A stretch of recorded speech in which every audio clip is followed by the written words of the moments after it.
द्रविड़ देश में पहले पांड्य राज्य के एक राजा थे इंद्रद्युम्न। वे सदा भगवान के स्मरण, ध्यान, पूजा तथा नाम जप में ही लगे रहते थे। एक बार वे कुलाचल पर्वत पर मौन होकर वानप्रस्थ आश्रम स्वीकार करके श्री हरि की पूजा कर रहे थे। उसी समय वहां शिष्यों के साथ अगस्त्य जी पधारे।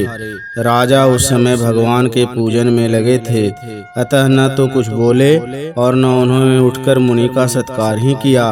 अगस्त्य जी को इससे क्रोध आ गया।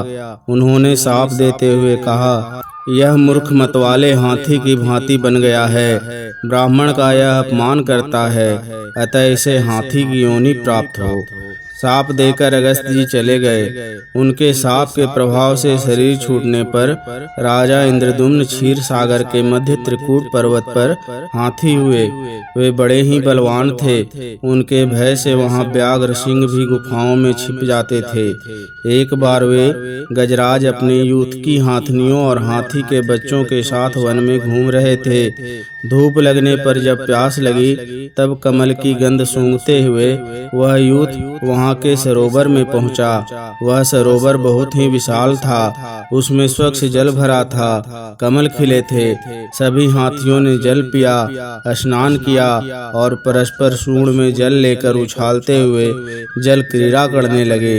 उस सरोवर में महर्षि देवल के शाप से ग्राह होकर हुहु नामक गंधर्व रहता था। वह ग्राह जल क्रीड़ा करते हुए गजराज के पास चुपके से आया और पैर पकड़कर उन्हें जल में खींचने लगा। गजराज ने चिंगाड़ मारी। दूसरे हाथियों ने भी सहारा देना चाहा, किंतु ग्राह बहुत बलवान था। दूसरे हाथी शीघ्र ही थक गए। कभी ग्राह जल की ओर खींच ले जाता और कभी गजराज उसे किनारे के पास खींच लाते। इस प्रकार बराबर दोनों एक दूसरे को खींचते रहे। गजराज में हजारों हाथियों के समान बल था, पर वह घटता जाता था और वह थकते जाते थे। ग्राह तो जल का प्राणी था, वह उनसे जल में बलवान पड़ने लगा। जब ग्राह के द्वारा खींचे जाते गजेंद्र बिल्कुल थक गए, उन्हें लगा कि अब डूब जाएंगे।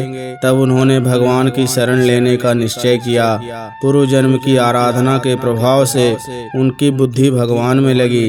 पास से एक कमल पुष्प तोड़कर सूंड उठाकर वे भगवान की स्तुति करने लगे। जब कोई अत्यंत कातर होकर भगवान को पुकारता है, तब वे दया में एक क्षण की भी देर नहीं करते। कातर कंठ से गजराज भगवान की स्तुति कर रहे थे। देवता भी उनके स्वर में स्वर मिलाकर भगवान का स्तवन कर रहे थे। उसी समय भगवान गरुड़ पर बैठे वहां प्रकट हुए।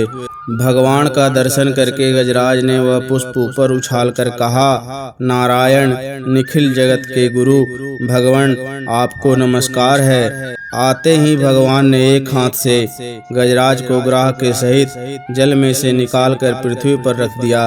अपने चक्र से ग्राह का मुख फाड़कर भगवान ने गजराज को छुड़ाया। भगवान के चक्र से मरकर ग्राह ऋषि के शाप से छूटकर फिर गंधर्व हो गया। उसने भगवान की स्तुति की और उनकी आज्ञा लेकर अपने लोक चला गया। गजराज को भगवान का स्पर्श मिला था। उनके अज्ञान का बंधन तत्काल नष्ट हो गया। उनका हाथी का शरीर सुंदर दिव्य चतुर्भुज रूप में परिणित हो गया। भगवत पार्षद का रूप पाकर वे भगवान के साथ उनके नित्य धाम में पहुंच गए।